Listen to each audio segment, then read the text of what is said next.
welcome back. In this next short video clip, we're going to get into the benefits of journal writing as a self-reflective practice.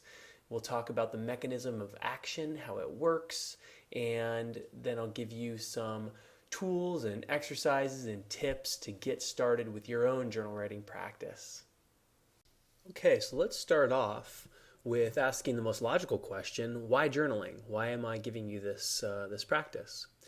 Well, first of all, it is one of the best mindfulness practices along with meditation. And here's the difference. In the mindful meditation, you'll practice observing your thoughts in the present moment and letting them go. In mindful journaling, it's similar, but this time you observe your thoughts and you write them down. It's also a tool to help process big events. You'll be surprised how many more insights and lessons you can extract out of your event when you recap it and examine it in your journal. It'll help you clear your thoughts. Especially when life gets crazy, it's easier to journal sometimes than to sit still in meditation. It helps to dump all the content of your mind out into words. You might notice yourself feeling lighter or having to work less to manage all the thoughts in your mind. Journaling helps reflect on a topic.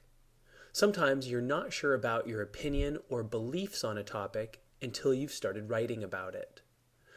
By reflecting on a question, a quote, or an area of interest, you can start to sort your own truth from fiction. Journaling helps project an outcome. Journaling is a powerful tool for manifestation. Now, this is not a word that I use very often, but I think it's appropriate. I found that writing about intentions and getting clear on my desired outcomes increases the odds that I get what I want. It's highly beneficial to journal before starting a new project, getting into a relationship, or before taking your next big leap. It can help you express emotion. This goes for any emotion, either high or low. You can kick your journal when you've had a bad day, or you can celebrate with it after a big win. You can express gratitude for the beautiful things in life, or you can vent in all caps if you need. Finally, journaling helps to track progress. Your journal is an internal snapshot of where you're at. You can look back through your journals and see how far you've come, and you can see repeating themes. I was shocked when I found some of the same complaints from journal entries 6 years earlier. Now that's motivating. All right, so next let's get into the benefits of journal writing. Although keeping a journal dates back to the 10th century Japan, the practice hadn't been looked at by psychologists or researchers until around 1975. Today, James Pennebaker leads the charge with research on the physical and mental health benefits of journaling to overcome life trauma, big and small. Also, getting a great deal of attention most recently are positive psychologists Robert Emmons and Laura King from UC Davis, who've exposed the many great benefits of journaling about things like gratitude and goals and journaling around your vision of your best self. So here are some of the published research findings. Journaling is associated with fewer stress-related visits to the doctor, improved immune function, reduced blood pressure, improved lung function, improved liver function, fewer hospital days, improved mood, feeling of greater psychological well-being, reduced depressive symptoms, and fewer post-traumatic intrusions and avoidance symptoms. Not bad. There are also several notable social and behavioral benefits. These are reduced absenteeism from work, quicker re-employment after job loss, improved working memory, improved sporting performance, higher student grade point average, and an altered social and linguistic behavior, so better communication. Awesome. So how does it work? How does writing in your journal produce all these benefits? This is what scientists and researchers refer to as the mechanism of action, what makes it work. This is what's happening to your psychology that leads to these positive outcomes and benefits of journaling. The first one is referred to as attention. According to Joshua Smythe, the first and primary regulator of emotion is attention, or mindfulness, which means people simply need to attend to or look at their emotional responses before they're able to control them. Expressive writing as a mindfulness practice can direct attention to sources of stress as well as different aspects of the stressors. The journal prompts are often used to direct your attention to look at and write about situations in a way that you might not have looked at before. The second is habituation. This is another possible hypothesized mechanism of action, which is defined as a decreased response to repeated stimulation. Through repeated exposure to a past painful event or stressful stimuli, expressive writing extinguishes negative emotional association.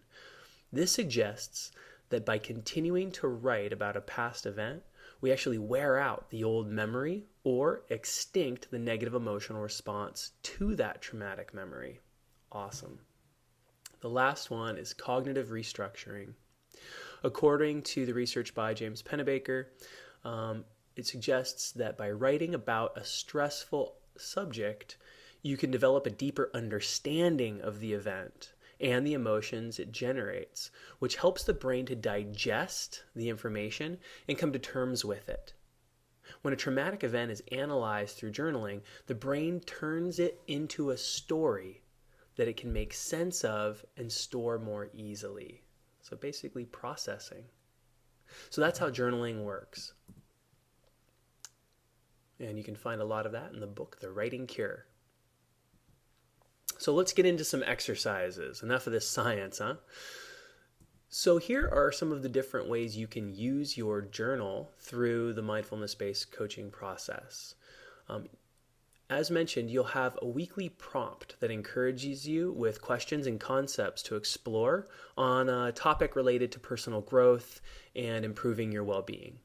I encourage you to respond to each of these prompts at least once during the week, but if you'd rather write about a more urgent topic in your life that week, you're welcome to do that. We'll refer to this kind of journal as freeform, where you get to express anything really that you choose. Often, this is done by simply writing a free-flowing stream of consciousness, but we can also add some structure if you'd rather. Journaling might come in the form of brainstorming, where you look at as many different ideas on a topic as you can. This is an opportunity to let your imagination get wild. You can also create a to-do list if you feel that you need more organization in your life. You can even journal lists for days in a row, but I wouldn't encourage you to have this be your only practice or form of journaling, since it's mostly a left brain dominant exercise, and really unleashing your creative right brain is going to yield better results and wider perspective in the long term. The last form of journaling is the form of a letter. Writing a letter to someone in your life, or even writing a letter to yourself or a body part of yours, is a great exercise for processing emotions and organizing your communication. So we'll have some of the prompts that will be letters as well.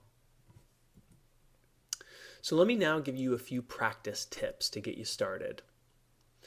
The mindset you bring to your journal practice will impact your experience. To get the most out of journaling, don't think of this as simply writing some lists or responses to questions. Think of it as a deep personal inquiry. Think of it as a self-reflection and, as I've mentioned, as a mindfulness practice. To shift into this mindset, you'll want to start each practice with a brief audio meditation that I've included that will help center and ground you. The next tip is writing through your blocks or writing through your resistance. If you feel resistant to writing on any given day, that's fine. It's actually a great place to start. You simply start by writing about the resistance, what it feels like and where it might come from. how you felt this resistance before, and maybe even how it impacts you. You'll notice by just honoring that resistance and writing through it that you'll get a pretty good journal response. Don't edit or judge yourself. Let go of all judgment. Don't judge your thoughts that you're having during the journal practice or what you write. There shouldn't be any reason for editing since there's really no grade. The best mindset for journaling is one of curiosity. Be a curious explorer of your own life and your own consciousness. You may choose to read what you've written and reflect on how it makes you feel, what lessons it offers, and how it may impact your life. You'll do this at the end of each journal before you submit it. You reflect on it. Finally, acknowledge yourself for spending the time to write.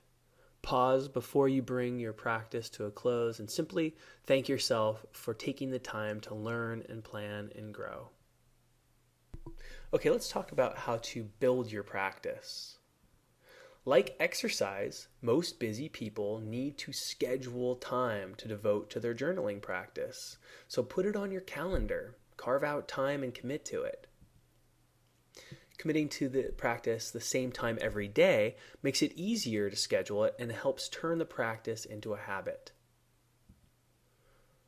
Ritualizing the event by lighting a certain candle or incense or always journaling while having your tea helps you to more easily shift into the writing mindset.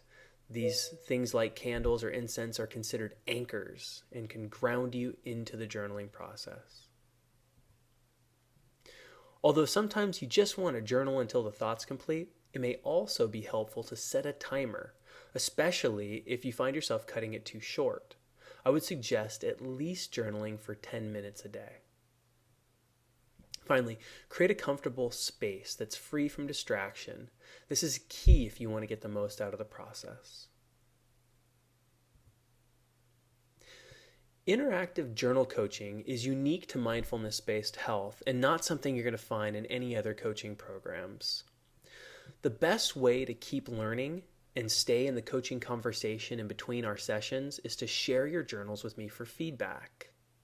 I'll share then my insights, and sometimes I'll offer a new perspective or a reflection of what I hear you trying to express, but mostly the feedback I'm going to give is in the form of more questions, and I'll try to really help you drill down and extract all the juice from your entry. You'll get a new journal prompt each week and can write as often as you want. So to share it with me for my feedback, simply click on Allow and then Just My Coach once you've finished your entry, and I'll get back to you within about 24 hours. Finally, sharing your journal, I want us to say a word about that, because sharing your deepest thoughts and your most intimate processes can be a stretch for some, and I totally get that. I just want to remind you that, again, I practice non-judgment, and I'll keep anything you share completely confidential. There's power in opening up and practicing this kind of vulnerability and trust, and I think you'll find it makes the coaching relationship much more rich.